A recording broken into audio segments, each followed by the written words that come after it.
Hi everybody. I've been wanting to do this video for a long time and I finally got the time and inclination to do it.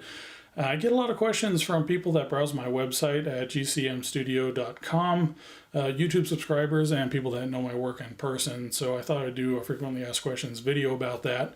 And it seems most of my YouTube subscribers are interested in audio production, so I'll concentrate primarily on that. But I'll also touch on some other things, and if there's enough interest, I'll do some follow-up videos in the future.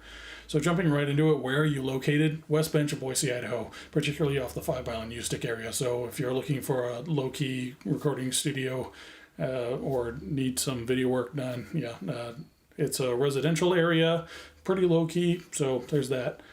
What do you do for a living? I do audiovisual production. It may not be obvious from my YouTube videos because they tend to be quick and dirty, but when you do this for your day job and freelance on top of that, it's hard to find the motivation to do really sophisticated projects in your spare time. How do you approach recording? That really depends on the project. One thing that really helps is if you send me a list of the songs that you want to do, personnel lineup, what instrumentation you have, vocals and all that, and I really like to see a band perform live, in person preferably, and if that's not possible, then even just a YouTube video is fine. That really helps give me a picture of what your expectations are and what needs to be done in order to achieve them. What does a band need to bring to sessions? Anything that you need to perform, basically. Instruments, effects, amplifiers. That includes you bass players. New strings are important, new heads on the drums.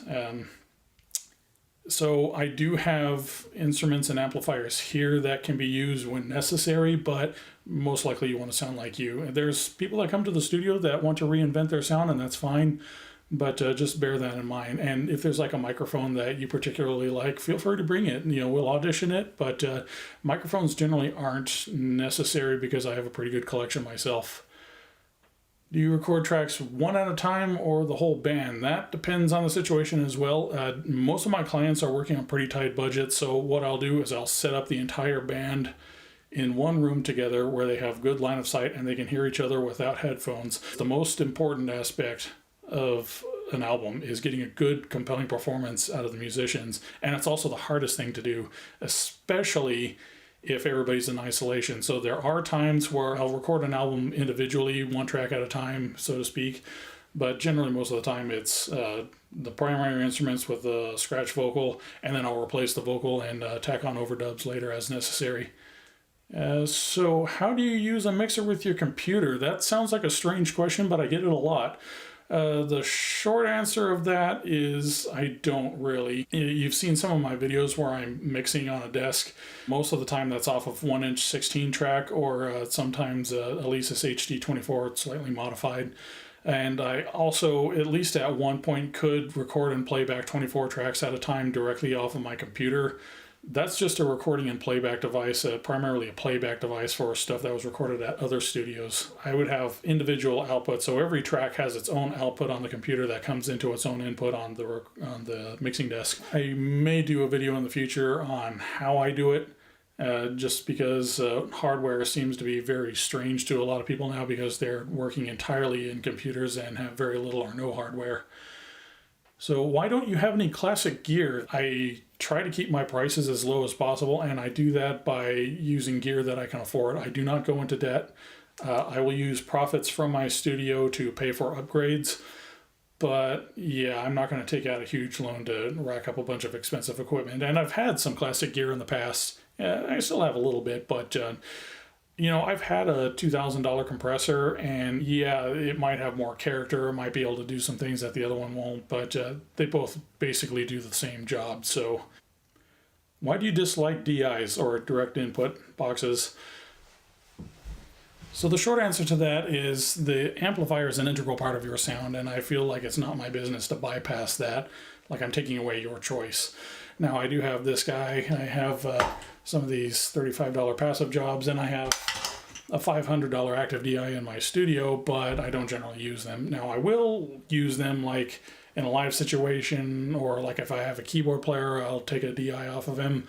But I also mic the amplifier, and in the mix I try to use the mic as much as possible. Now, a lot of times I'm given tracks that were recorded elsewhere and all they have is the direct line, in which case in the mix I'll send some of the signal through a studio monitor and pick up that sound with a microphone out in the room, so at least it sounds like they're part of a real acoustic space. And that's really important if the rest of the band was recorded in a real acoustic environment. So it's like, it's very alien if you have a keyboard with just the electronic direct sound and it doesn't sound like they're part of the same space as, or any space at all, as the rest of the band. Now sometimes that's a cool thing, but most of the time not. How do you charge for editing? I charge an hourly rate for everything. So it's the same rate for video production, for recording, mixing, mastering, editing, whatever. So if I have to spend 3 hours chopping a bad performance into something passable, it's generally going to take longer, and it also doesn't sound as good as if you can just bring a good performance. So it's very important that you come to the studio well rehearsed and prepared so that you can give a good performance. And if you do have a good performance and there's just like a couple of bad notes here and there, we can record over those, just punch in a correction, and it'll generally take less time and sound a lot better. Can you fix bad notes? Yes, I can, and I don't like to do that for the same reason I don't like editing. A lot of singers have come to rely on pitch correction to make their performance for them, and not only does it sound terrible, but I find that incredibly disrespectful to your audience. Like, why would you want to come to the studio and not bring the absolute best you possibly can? Will you make a video about recording and bouncing with limited tracks? Probably not. If you've seen my video doing some creative editing with a 4-track session I did, that was all recorded to 4 tracks without any bouncing. I generally try to plan out sessions ahead of time so that bouncing is not needed. Will you make a video about track compression or compression on individual instruments? Yeah, I'd like to do that. There's a lot of videos I like to do actually in the future. When I get to the compression one, which I hope is sometime soon, I plan on working in the box since I know that's how most of you work. What do you think about such and such a gear, or what do you think is the best piece of gear under a certain price point? I'm not sure I can help you on that. In order to meet a price point, there's always going to be sacrifice, and what is an acceptable sacrifice to me might not be acceptable to you. Like, for instance, this camera is not the sharpest out there, but I felt like it had the best dynamic range in its price point, and I liked the tactile feel of it. To some people, resolution is everything, or a lot of times not resolution, but perceived sharpness, and those are two different things. And I might get into that in the future as well, but yeah. What settings would you use for fill in the blank? I'm sorry I can't help you on that one.